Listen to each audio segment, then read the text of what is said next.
Bilang isang player ng pickleball ay nagdesisyon si Lito Quines na magsimula ng sariling pickleball equipment business dahil na rin sa layunin niyang magkaroon ng locally made or Pinoy-made na equipment para sa minamahal niyang sports. Alamin natin ang kanyang business story dito lang sa Negosyo Tayo.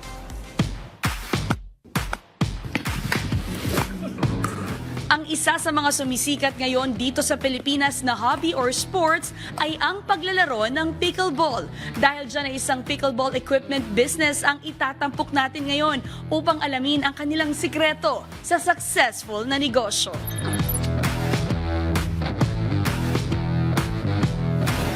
So sir, you're a member of Professional Pickleball Association. So can you tell us more about this?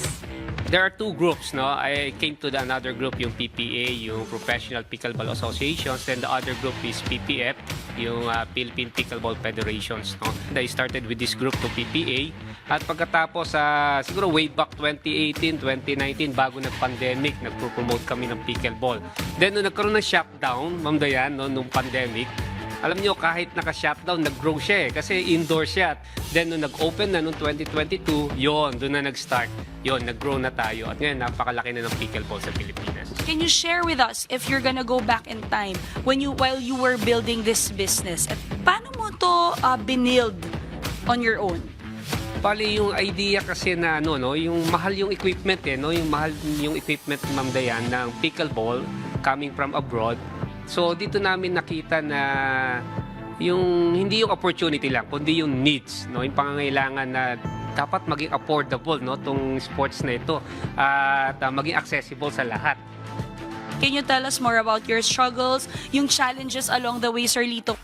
Ang struggle namin is yung tinatawag nating branding. Kasi nga may mga kababayan tayo, mas nakatingin pa rin sila sa mga foreign brand.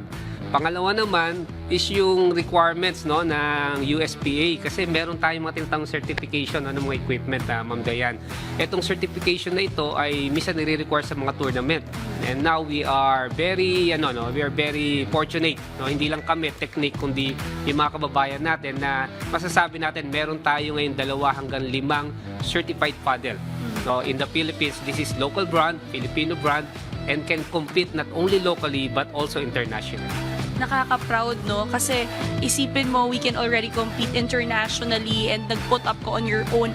So sir, do you have any tips or advice to those aspiring entrepreneurs, who want to be like you or they want also to enter the pickleball business industry? And not only pickleball but other sports equipment din. Ang kailangan po natin ngayon is to promote local brand. Mag-develop tayo ng mga local branding, local signature brand natin para hindi po tayo matali sa mga premium tsaka mga imported brands na wala tayong control sa pricing, wala tayong control even sa mga designs. So let us design our own. Alam ko, naniniwala ako, Ma'am Dayan, sa creativity ng mga Pilipino at sa ating mga local brands. So go local.